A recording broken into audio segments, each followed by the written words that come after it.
Hello, everyone. Welcome. Welcome to today's Lunch and Learn. My name is Clare Pruitt. I am Seed&Spark's Head of Acquisitions and Programming. Welcome to everybody who is joining us today. Before we get started, we'd first like to acknowledge the land that we are all on is occupied territory. Please check the YouTube live comments feed for a link to the First Nations COVID Relief Fund and an amazing app that will tell you exactly whose land you are currently watching from, or in the video description if you are watching this as a VOD.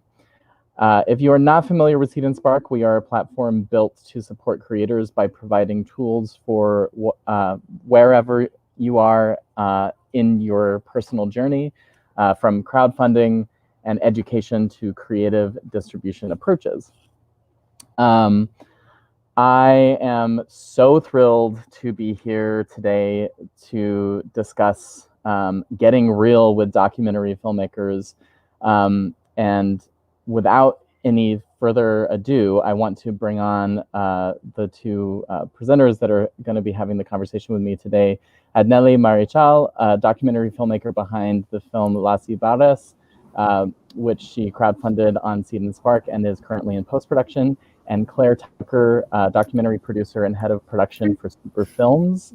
And that her most recent film, Changing the Game, premiered at Tribeca 2019, which feels like 5,000 years ago, and is an extremely wonderful and incredibly important film, which I'm sure I will definitely give her the opportunity to plug where you can watch it at some point. So thank you both for joining us. I'm really excited to be here talking with you both about this. And I think kind of as we've seen with these Lunch and Learn series, as much as we can get to some real practical advice and tips about filmmaking, especially right now, I'm sure the audience will have lots of questions near the end to throw in the comments for us to address. So, but first, I'd like to have both of you I just gave you a little bit of an intro, but please just tell us a little bit about your own journey as in the documentary world, and where you are currently with your current projects. Let's start with Adnelly. Sure. Thanks for having us. Yeah. So like most liberal arts graduates, I didn't have a ton of direction when I graduated. But I did know that I loved sociology and American studies and visual art and filmmaking. And it kind of hit me one night that documentary was like the perfect mix of all these incredible things. And so I was living in New Orleans at the time. I moved to New York and started working full-time for as an intern for a small production company and taking night classes for all the technical sides of documentary filmmaking. So it was kind of a crash course. And then more recently in 2017, the summer of 2017, I decided that I wanted to make my own a series of shorts in Puerto Rico, where my family's from. And so I decided to pack up my life in New York. I was going to go to Puerto Rico for a few months and see if I could make this series work. And it just happened that the day that I flew to Puerto Rico, it was the day before Hurricane Irma hit. And so I landed, Hurricane Irma happened, and less than a week later, Hurricane Maria happened. And so, of course, I put all of my ideas on hold and was just kind of there for the aftermath of my family and my community. And then around January of that year, the following year, 2018, I was ready to take my camera out again and see if there was any way I could use my skills to help. And I was really lucky and found a group called El Departamento de la Comida, a nonprofit. Well, now it's a nonprofit, but then it was just a grassroots group. And basically they were traveling around the island, going to over 200 farms, to small and medium-sized ecological farms, to help them rebuild after the farm with anything they needed. And they happened to need a full-time documentarian, which was perfect. So yeah, I lived out of a tent mostly for a year and met a lot of incredible people and farmers, and met the women that ended up being in my short Las Jíbaras, which is a short about women farmers in Puerto Rico that work in agroecology. So that's kind of what led me to where I am right now. Amazing. Thank you for that. And I have so many just like questions about how you lived there that maybe we'll have time for. But anyway, Claire, on to you. My journey is a little different. I started out producing television a trillion years ago, a lot of docuseries, a lot of reality TV, and I just sort of hit a wall with the types of content that I was producing and decided to go into documentary filmmaking about 6 years ago. And there's just been no looking back. It just suits me. I've made a bunch of films I'm really proud of. I've premiered at Sundance, premiered at Tribeca, been a part of the American Film Showcase program, which is an incredible program. If anyone ever has the opportunity to do it. And now I'm currently working on a feature film about Las Vegas legend Danny Gans that we are in production right now on, as well as I'm line producing a Netflix docuseries that Brian Knappenberger is directing. Never a dull moment. Yeah. Always busy juggling many things. Yeah. Thank you. I am very interested in watching that. So I'd kind of like to go a little bit, since, just being conscious of time, we have about 40 minutes for discussion before audience questions. So I kind of like to go a little bit chronological in the sense of the order in which a film is made, to sort of touch on some different points there. And so I guess I'd like to start with like a little bit of a broad question. Adnelly, you sort of touched on the genesis of this project for yourself, but I'd love to hear sort of from both of you about your process, if you have a process, in terms of deciding, choosing a subject for a film, and what is the sort of the early phase, and what is the sort of ultimate point in which you sort of like pull the trigger in putting resources and time into actually pursuing it. Do you want to go first, Adnelly? No, that's a really good question. I was just thinking about how the reality of most documentaries is that they take a really long time to make. So I think that for me, it obviously takes, like, I want to care passionately about the subject and be really interested. And I think most people would say the same.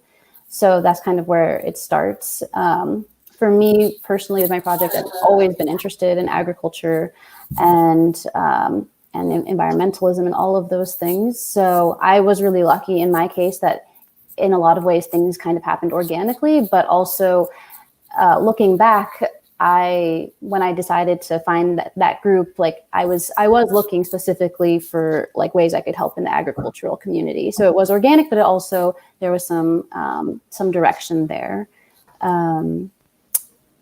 Yeah. And then once I decided to do that, I think there was definitely a lot of research that I did. I mean, there's some research that happens naturally, like with the time that you spend with the people that you're working with, but just to get to the point where you can have conversations with them about the history and the context of a place, and be really as knowledgeable as they are. At least, obviously, you're still going to learn a lot from them, but not coming from a totally blank slate.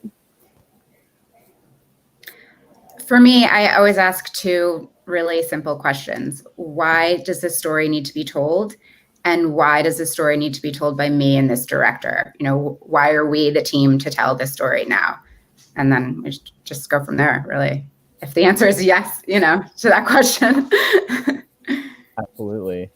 Well, it's a little bit different. I recognize from your perspective, Claire, being that you're more on the producing side. So correct me if I'm wrong, but a lot of time I would imagine the vision or the genesis of the project comes from the director, and then you are brought on to sort of facilitate and execute Is that mostly right? Yes, absolutely, absolutely. And it, it depends from director to director. Some people have a very clear vision going in, and I understand my role to support. And some, it's more, discovery along the way. And that's actually always more enjoyable for me. It makes me feel like I'm more a part of that collaboration when that is the case. But I love it either way.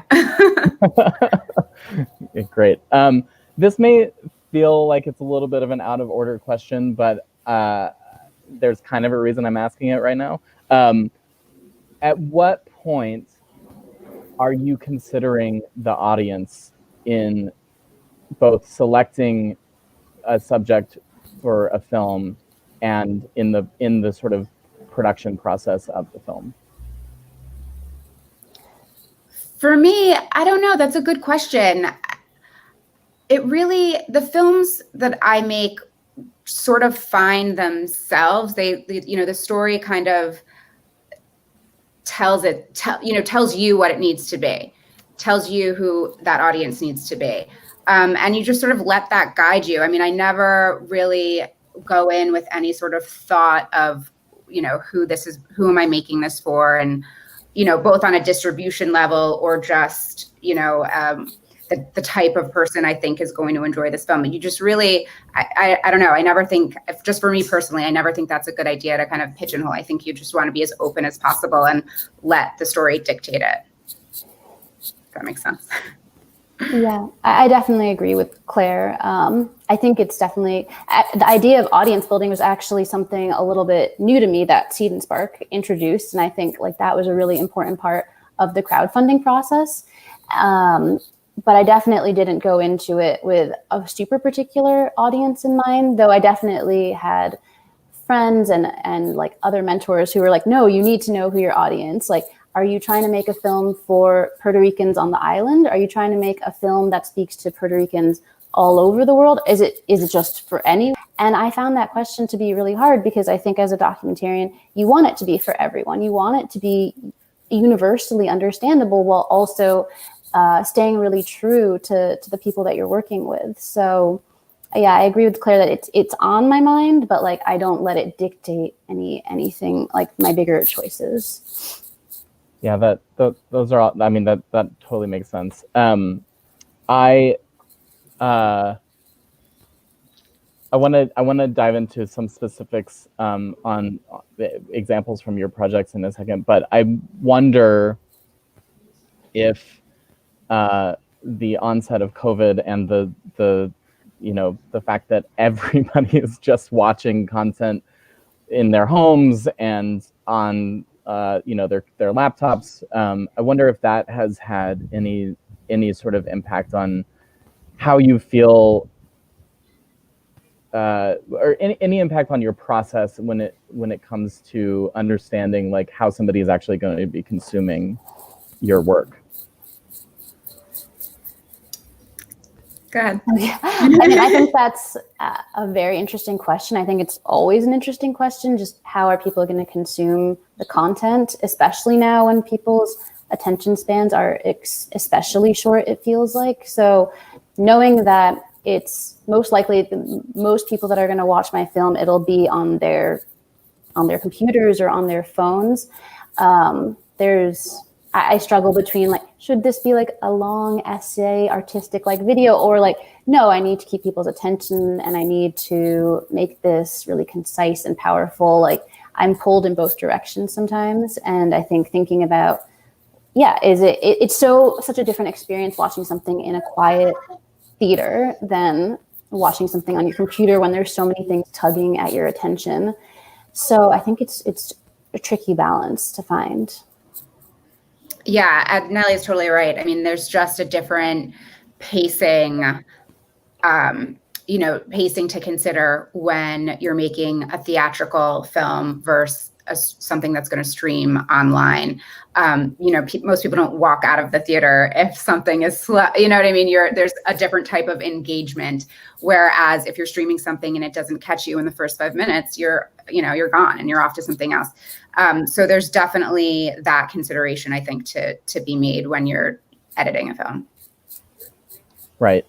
And I mean, this is probably a bit of a overgeneralization, but I would say that documentaries as a whole have sort of a deeper desire to inspire something in their audience than I would say maybe most narrative scripted films, in terms of like, educating them about an issue, inspiring them to take action on something, something that's a bit more focused in that regard, with the relationship you have with your audience. So, how defined is that, I guess, early stage of making a film? Like, do you know at the beginning, like, and Claire, maybe it would be good to speak specifically from the perspective of changing the game. You knew what the topic was. You had a sort of likely understanding of what the general audience experience would be. Was there sort of a driving force behind, like, what you hoped the audience would do after they watched the film that you had in mind, like, during production? Well, for people that don't know, Changing the Game is a film about transgender high school athletes, and we followed 3 different stories in 3 different states that have 3 very different policies. And so for us, during pre-production, no, we did not know. I mean, we didn't know a lot of stuff, which we discovered along the way, which was life-changing for me. And so, no, we didn't know. I mean, we had a general idea of what we wanted to say and how we wanted to say it, but it definitely evolved. And somewhere along the way, we just discovered, the messaging for us, the takeaway. It wasn't going to be, because we toyed with lots of things. We toyed with a real, like, call to action. But eventually we got away from that and just decided the messaging for us is just really that love and inclusion should win no matter what. And that's what's fair. Ultimately, inclusion is what's fair. And that's the bottom line.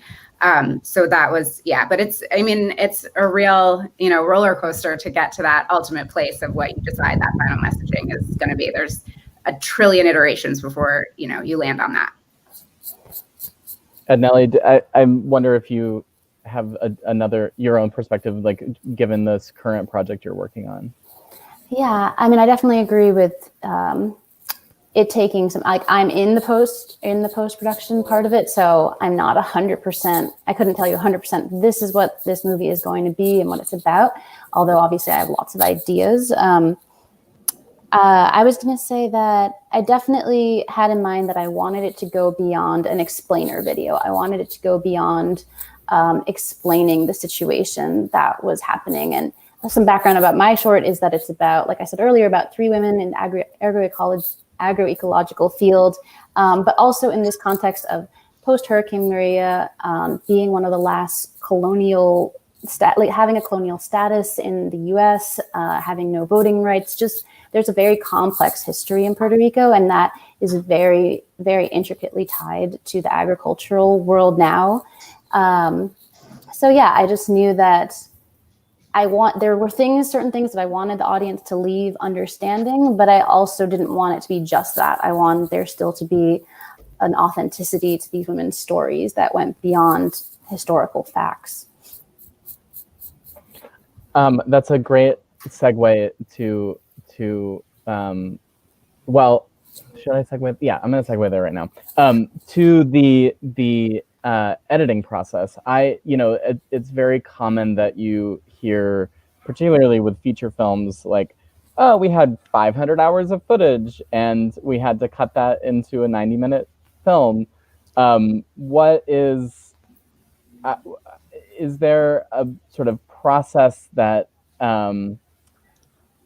that you have in terms of, like, assisting in killing your darlings? Because inevitably there's going to be a few that you have to get rid of to sort of just make the film sort of have a through line and make sense. Any specific anecdotes you want to share, or Adnelly, if you're living through it right now, if there's anything you want to share about that experience? I would say, from my experience currently being in the editing process, it does help to have, like, an organizational structure. Even if maybe at the end that won't totally like dictate what the final product is, but I think it can be really overwhelming being like, wow, I have X amount, like 500 hours of footage. I don't have 500 hours of footage, thank God. That would be crazy for one person. But I did have like over 25 hours of footage for what's going to be a short. So I had to give myself some type of structure, like, okay, I'm watching this, I'm logging this. What am I seeing? Like, what bigger themes are there? What temporal themes are there? To start giving myself like a rough map, basically. Yeah, I was just going to add, I think, you have to be very disciplined to let the story win, and it can be really hard when you make relationships with your subjects and you know that there's something that's important to them to keep in, or that they want to convey, or even, I mean, for Changing the Game, it was honestly, it broke my heart. We filmed with 2 other kids that we had to cut from the film because we really wanted the audience to have enough time to invest in everyone in the film, and just 5 subjects was just too many to do that. And I mean, these were people we developed very close relationships with them and their family, and they opened up their world to us. And so that, I mean, it's heartbreaking when you have to have tough conversations with people who trusted you. But I always you just have to, let the story win and let the film, again, I mean, just dictate what it needs to be and, what you have to lose.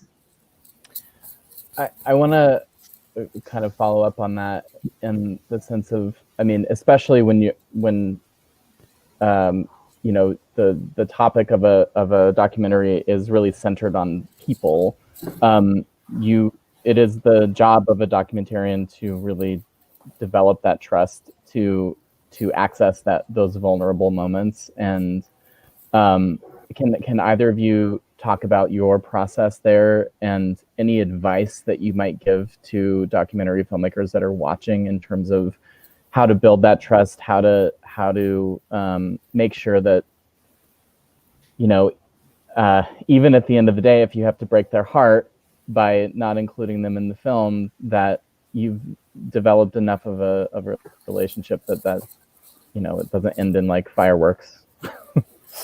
Yeah, I mean, with those kids, I still text with them and their families constantly. And I think just the key to repairing that, because they were, it was not easy at first. That's a hard pill to swallow. And so we had many conversations, and we just were very open and available for every conversation that anyone wanted to have for, months, years now.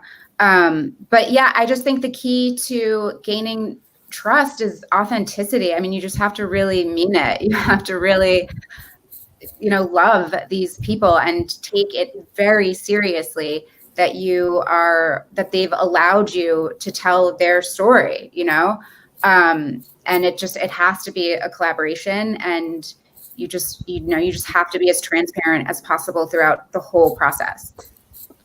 There can't be any, manipulation involved or deceit, or, I mean, it's just can't happen.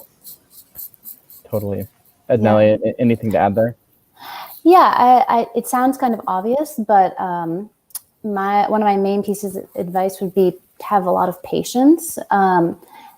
I remember one of the main women that I worked with when I first approached her about the project, and I thought like she was for sure going to say yes, that it was something she was interested in, and she said no at first, and I was a little bit panicked. And I had to like tell myself to be patient. I was like, okay, like that's, I totally understand. Why don't you think about it? Like we'll talk again. And we talked again. She had some ideas. I was able to integrate her like main idea. Another few weeks went by. Like it takes time, and so there's a lot of patience involved in first, like, building that trust with the people that are involved. And then while you're filming, there's a lot of patience as well. These are real people with real lives and real schedules.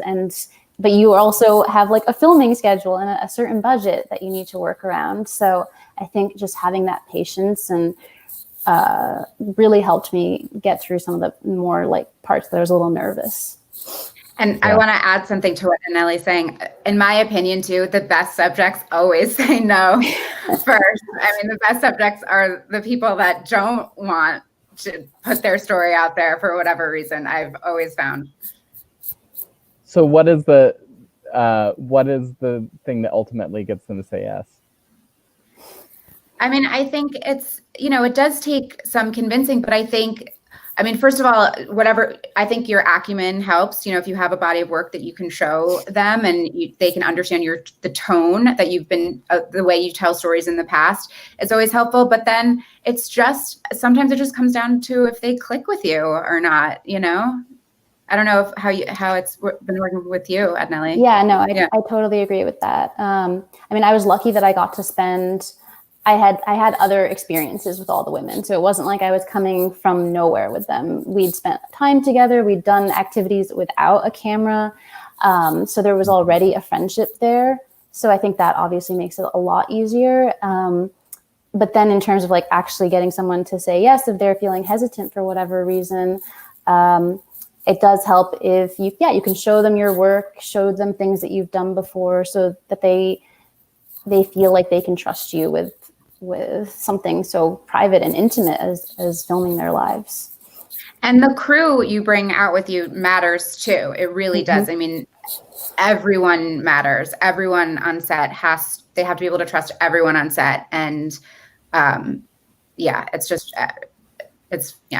important. And everyone in post too, we just try to always let our team really be as involved in every level as possible. So the subjects know everyone and trust everyone.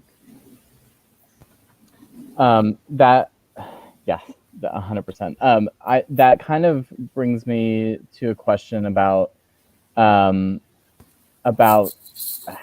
production right now. Adnelly, I know that you are recently back in Brooklyn, but were you still filming when the pandemic hit, and how did that adjust your production? And similar question to you, Claire, like what kind of adjustments have you had to make accommodating it? Do you want to go first, Adnelly? Sure. Yeah. Basically, I was scheduled to shoot like the last woman and her family, I think a week before the lockdowns kind of started.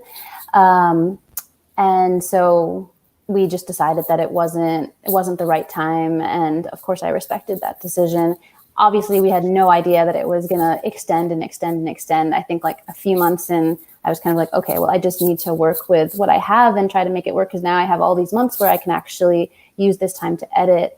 So that was definitely a bummer, but it's just a consequence of what happened. Yeah, I think we got sort of lucky on my project, on the Danny Gans film. We started filming in October.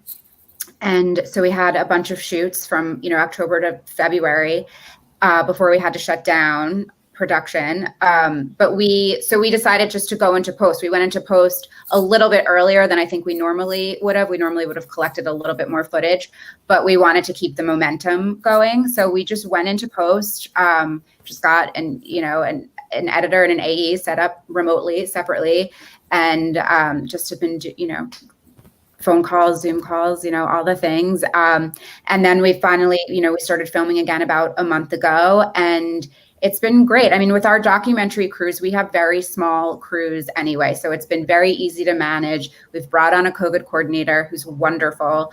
The systems we put in place are very simple to adapt to keep everyone healthy and safe, and everyone's felt really great about it.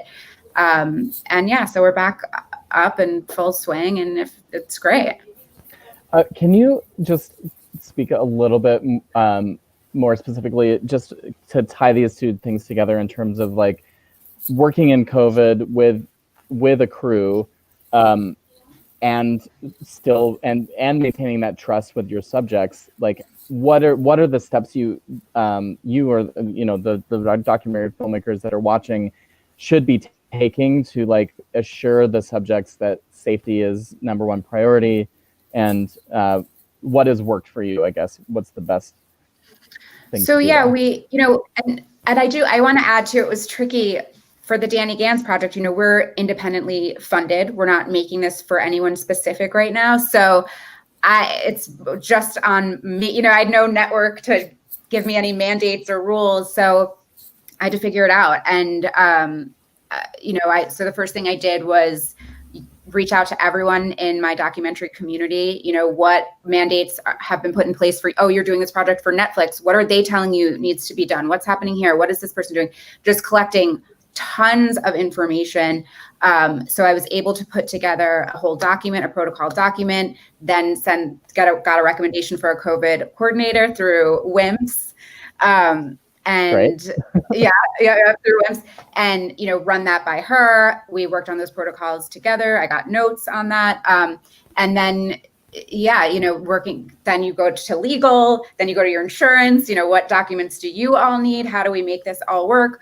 So I think with just being very clear with your subjects, these are the protocols. This is a whole document we put together. This is how this is going to work. Everyone's felt fine. I've really haven't gotten a lot of pushback or concern. We get testing done before shoots. We get testing done after shoots. It helps to have the budget to do that. We didn't consider this when we made the budget on the project. We're okay. We've been able to afford to do the right things. But I would imagine that would be, it's expensive. It's a legitimate added cost, all the PPE, everything. But you just have to do it. We're doing it. Yeah. Yeah. If anybody is familiar with the idea of you just have to make it work, it's probably documentary filmmakers. Yeah. Because there's never any shortage of challenges that come up for sure. Speaking of challenges, I am definitely kind of jumping around in order than what I was intending, but speaking of challenges, funding, especially since, Claire, you mentioned that you're independently funded production. Adnelly, I know that you crowdfunded, at least for part of your budget.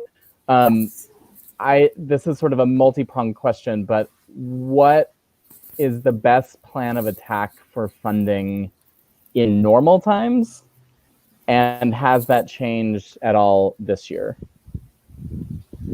We'll start with you, Adnelly. Sure. So actually my computer's about to die. I think the outlet's weird, so I'm just gonna bounce out for 1 second and I'll be right back, but I'm listening. I can answer this. Claire, you take it. No, it's definitely been tricky. I have sort of a handful of people who have been very generous when it comes to funding films that I've produced. But everyone is, even people who have very deep pockets are very cautious of where they're putting their money this year. So it has been tricky. There's definitely been an impact for sure.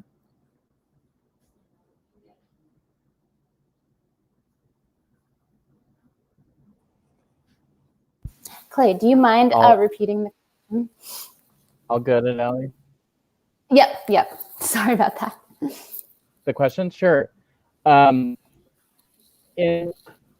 all good. So the best and for securing funding in normal times, or what has worked best for you, and has that changed now in 2020? So I haven't had to raise additional funds in 2020. So I'm not sure exactly how it would change, although I'm sure, economic circumstances have definitely changed for a lot of people in 2020. So I imagine that fundraising also has already changed. Though I do think crowdfunding is still like a very legitimate way to go about to raising funds, because you're not asking people for you're asking for a little bit from a lot of people. And so I think that's actually a really great way to raise funds, no matter what the economic circumstances are. So did that answer your question? Yeah, no, totally. And I I wouldn't be a good Seed&Spark employee if I didn't follow up and ask you the sort of things that you learned through your crowdfunding process, and any advice that you'd give to people that are watching that might be looking to mount a crowdfunding campaign right now.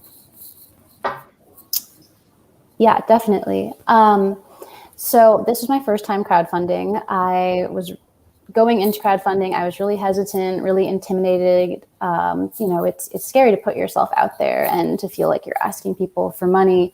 And I will say that the Seed&Spark has a free video series that kind of breaks down how to do it. And that was a huge, huge help. Like, I don't know if I would have been successful without that, because it really broke the process down. And I have a lot of people that come to me now who want advice, and I'm like, watch this video series and then we'll talk, because that has so many amazing gems.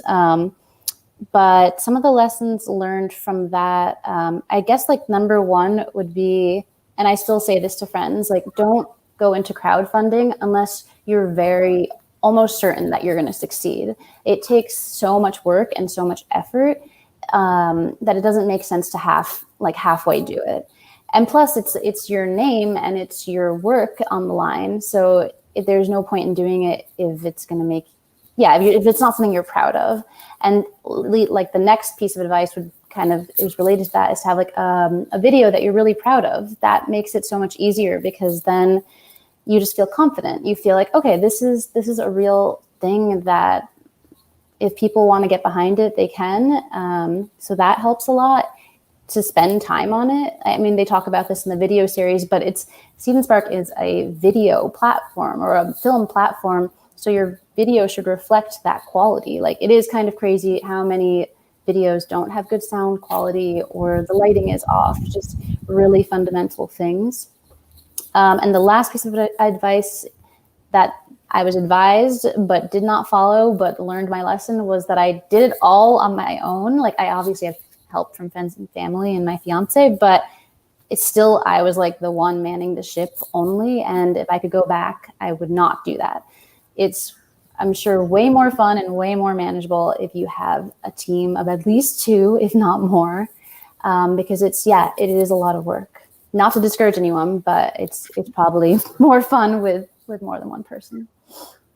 No, I think we all appreciate the honesty. It is not easy, but it is definitely worth it, from a fundraising perspective and from an audience building perspective, as you mentioned earlier. We did just throw a link to that crowdfunding to build independence series in the comments, so definitely check that out. Anybody else who's watching, we periodically do live workshops of crowdfunding to build independence, in addition to other workshops. So definitely be on the lookout on our events page for those coming up, because I think it's always better to do a workshop with a live person, and you can ask them questions and get actual feedback. So definitely put that on your list. So I want to change gears a little bit here before we start doing more audience questions. It's rightfully so. There's been a lot of conversation about equity and diversity and inclusion in the world, but also specifically in film. And I wonder if both of you could speak to your own thoughts about how that's being addressed specifically in the documentary world, any hopes you have for the future, and any specific advice you can give filmmakers about how they might make their own difference on their own productions. Well, I think for me, and I can really only speak for myself, I don't really know what other people are doing necessarily, but I think I always thought that I was very thoughtful and mindful of being inclusive. And, if I had a stack of resumes, diversity was very important to me and weighed in on decision making. But I have realized that it wasn't enough. I mean, what I was doing, my system was not enough, because typically when I'm shooting here in LA, I reach out to the same, 5 or 6, white, straight, cis men over and over. And you know what I mean? It's like my core group has just sort of been the core group. And I just realized that I have to do more to go outside and bring people in to me, that are, are not currently in my sort of regular lineup. So that's what I'm doing.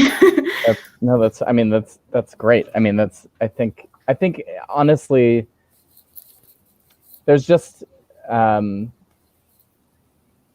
a lot out there in terms of just like very tangible, actionable things that you can do right now, and that's a great example. Like, do what you can do.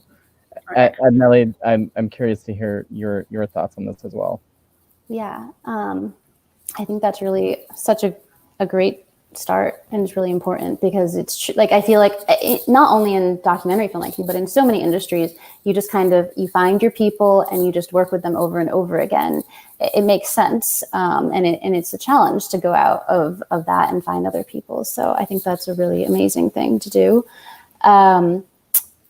Yeah, I was thinking about how, it's always important to ask yourself, like, who gets to tell the story, and like whose story gets to be told. And I don't think there's any hard and fast rules. Like, I don't think it's ever about discouraging people from telling stories, but that if you're not from a community, which more often than not, documentary filmmakers aren't from the community whose story they're telling, to really make it a priority to have people from that community either be part of the crew or be part of the process in some way, because there's no way that you can ever get it 100% right if you're not from that place. And so having people from that place involved in any way you can is always going to make it stronger and more authentic. That's so well said. I could not have asked for a better answer. Stacy is shouting out Women in Media, Brown Girls Doc Mafia. Both have directories to hire diverse crews. So there are some resources out there that are definitely worth checking out. I want to just get a little bit more specific on that topic for a second, in that, Adnelly, you mentioned that oftentimes the filmmakers are not of the community that they are telling the story of. And similarly, I think, Claire, especially when you're on a time constraints and you're on a deadline, looking for you end up looking for the person who is the most qualified and can get the job done. And there's sort of this imbalance, right? Because a lot of people of diverse backgrounds might not have been given the opportunities to gain that experience. So, from a production and the hit the deadlines and make it work kind of perspective, they might not be your first pick.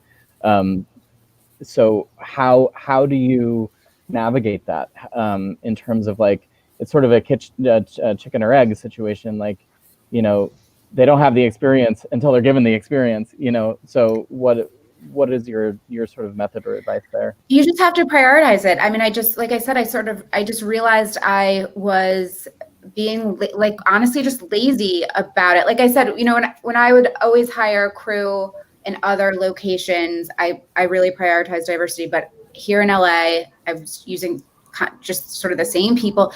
And so now it's not even a thing. Like, it's just lift as we rise. You know what I mean? If someone doesn't have the experience, but I like them and I connect with them and I believe in them, we'll get them there. I'll get them there, and then that's going to be someone now going forward that we're going to hopefully work with for years, who's going to continue to learn more and to grow. And that's just the way it is. It's just had a whole paradigm shift, and it's easy.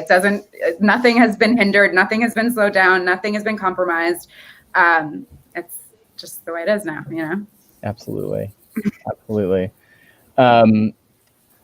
Before we go into getting some audience questions, I'm interested to hear I mean, we talked a little bit about kind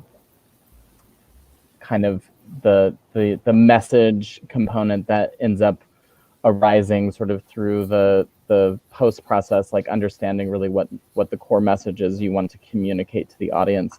But I'm curious from just on a personal filmmaker level, if there's any particular goal that you carry for yourself from project to project, with what you hope to achieve with each project.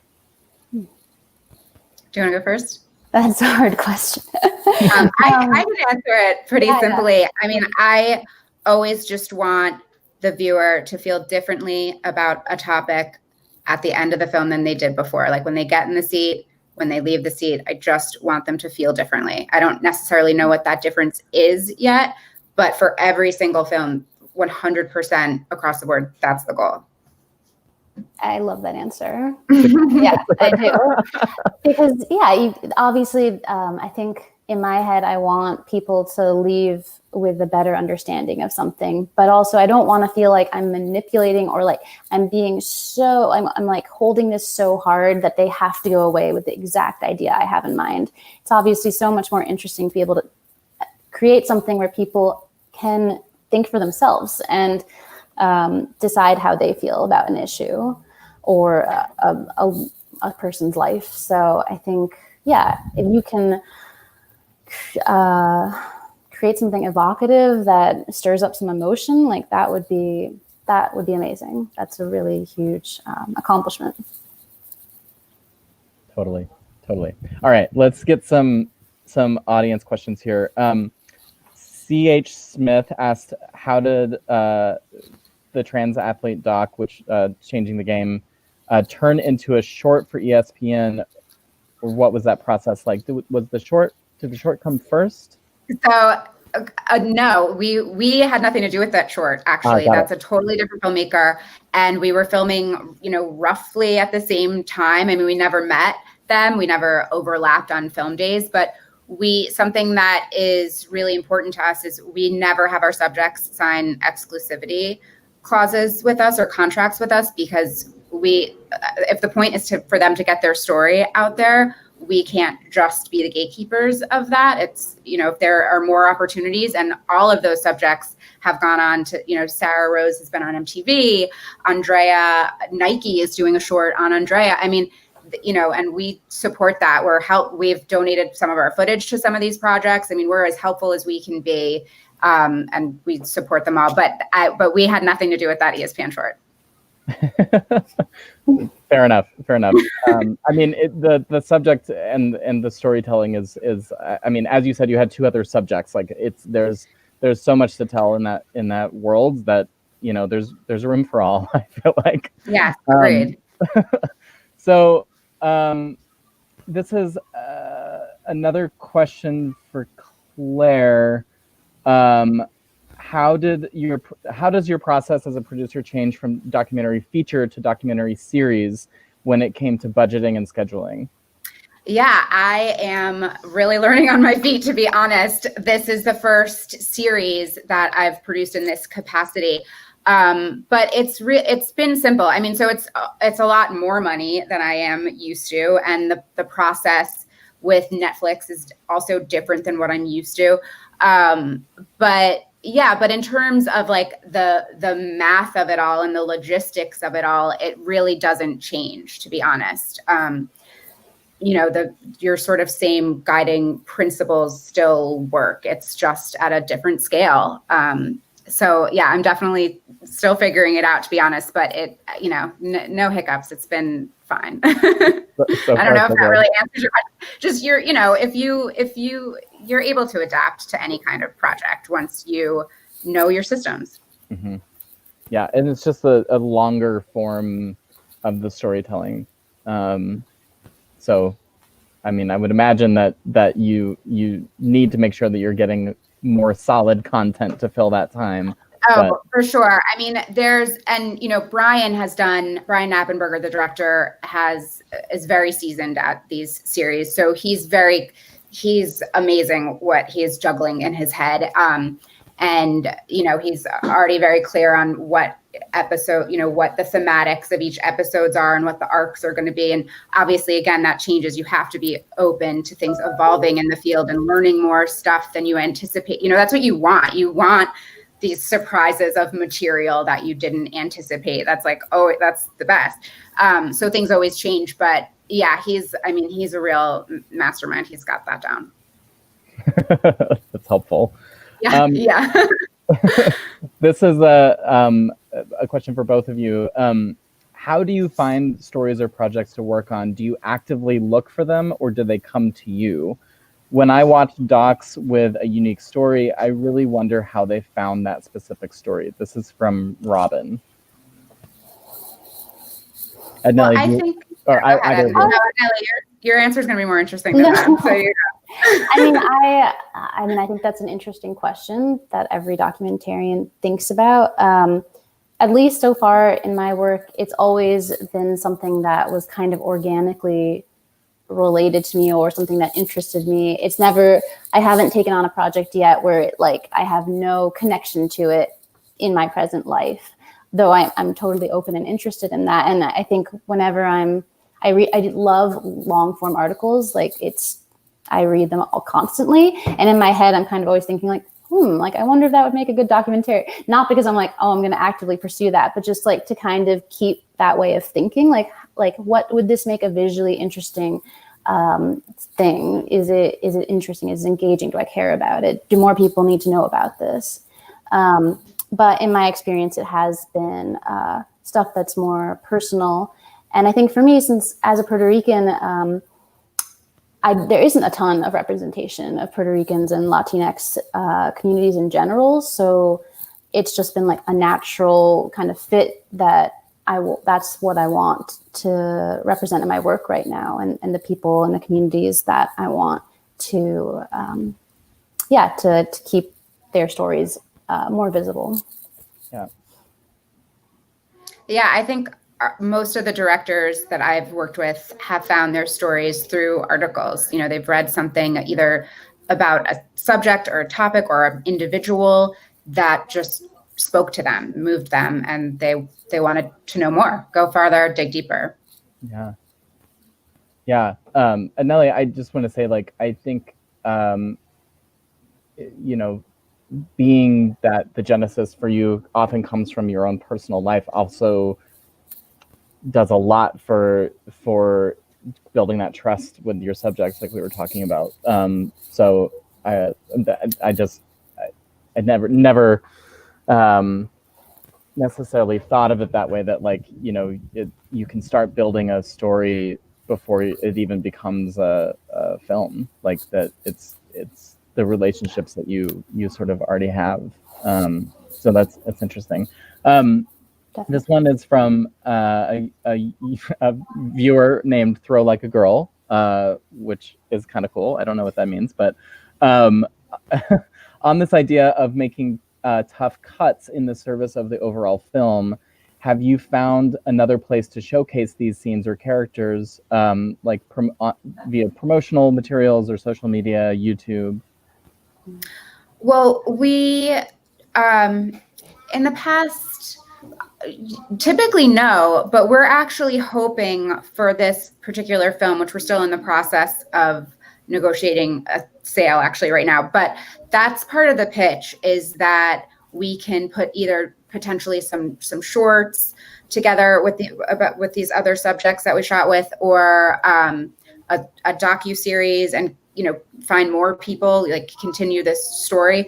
This has been definitely a unique situation where they were not cut because they weren't interesting, or that, you know what I mean? I mean, their stories are amazing. So we're definitely being thoughtful about that, and we want to try to figure out a way to get their stories out there as well.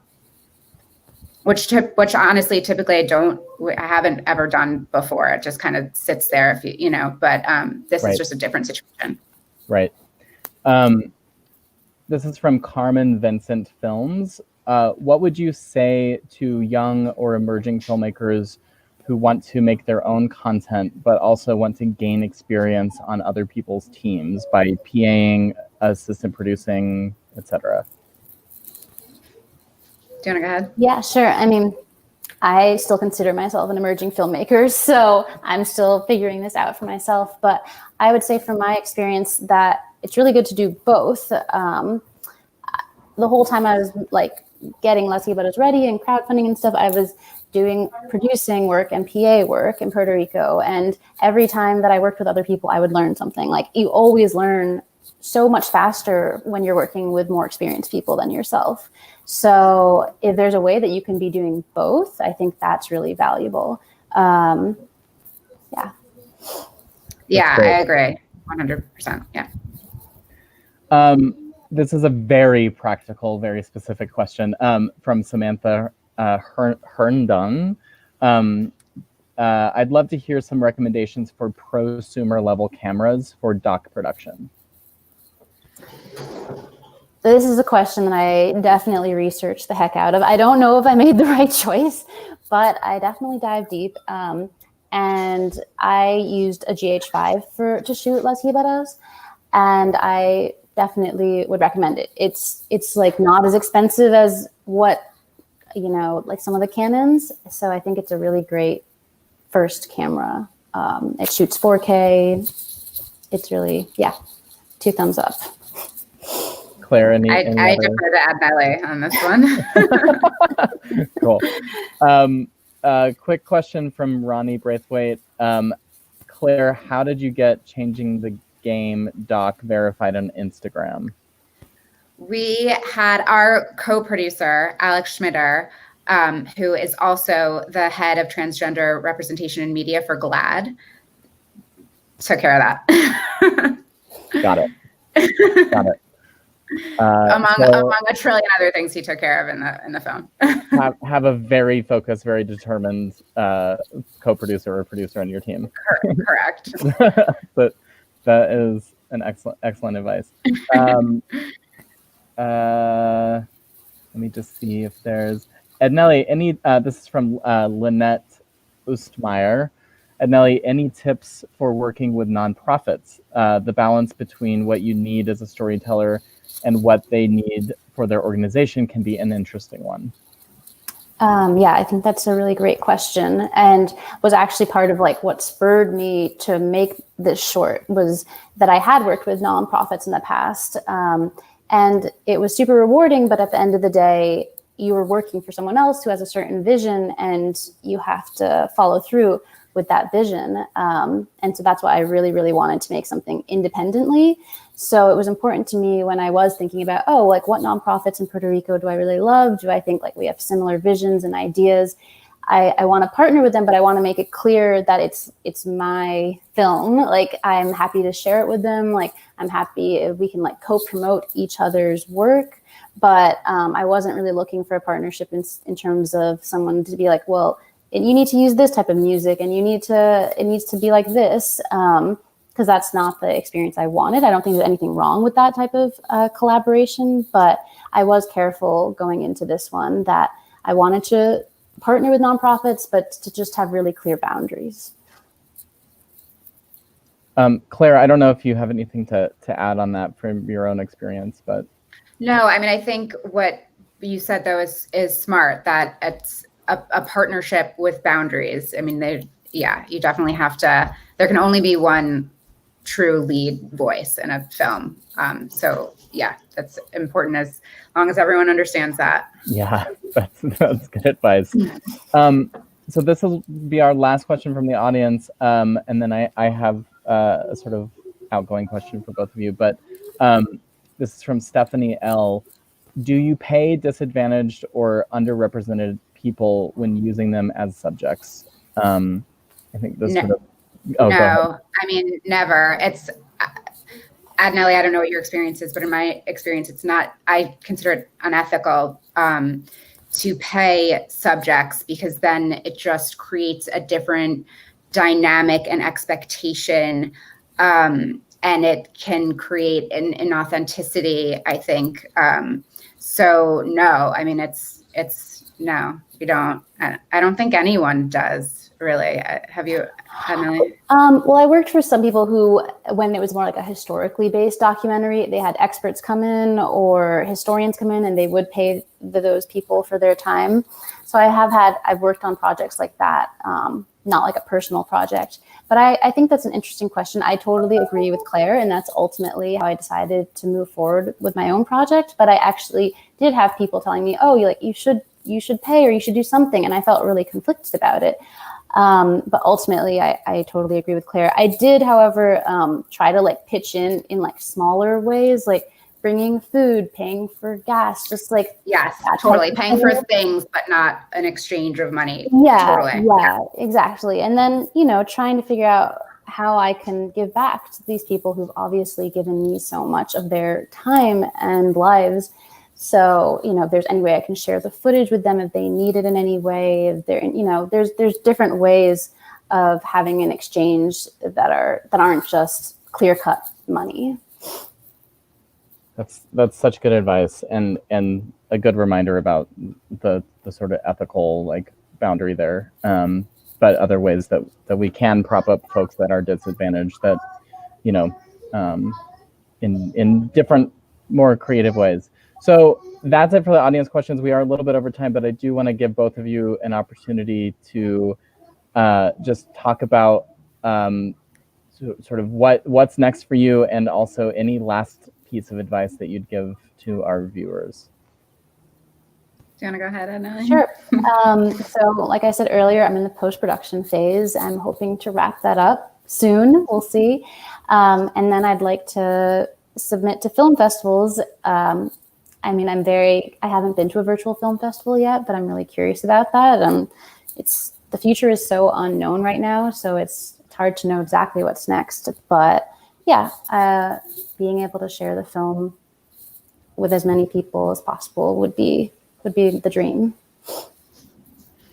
Yeah, for the Danny Gans film, our initial goal, we were always striving to hit that Sundance deadline, but that's not going to happen, and that's okay that it's not going to happen. It's it is what it is. But yeah, we're probably like 80% shot, and maybe like 40% in the editing process. So we still have a lot of crafting to do and work to do. And then, yeah, it's just the goal is to just get it out there when it's ready, however, wherever we are on the timeline of the festival circuit or whatever it is, Yeah. Cool. Well, thank you both so much. Did you have another question? Was it, any advice? Any advice, yeah. I just think to proceed is really the only advice I can give. In whatever way you can, just proceed. Yeah, I agree with Claire. I wrote a little note to myself, just do it, which is I was like, am I a Nike sponsor? But truly, I feel like usually the biggest obstacle is yourself a lot of times. So just that. Yeah, don't be scared to fail. Totally. Mm-hmm. That's you will. Thank you so much to Adnelly and Claire for giving us your time today. Thank you, Clay, and thank you to Seed&Spark. Yeah, no, we really appreciate it. Absolutely. So thanks to all of the viewers here for tuning in. As a reminder, if you are able, we'd love your support to continue bringing these awesome events to you for free. So check out the link in the video description and in the comments to contribute what you can if you have found anything in today's workshop valuable. Coming up next, we have a few more events lined up for you. Art of the Pitch workshop will be on September 24th. The Distribution Download workshop on September 27th, and an upcoming Creative Sustainability series on animation with Scout Raskin. So definitely check those out. They will be on our events page, and we will see you next time. Thank you all so much.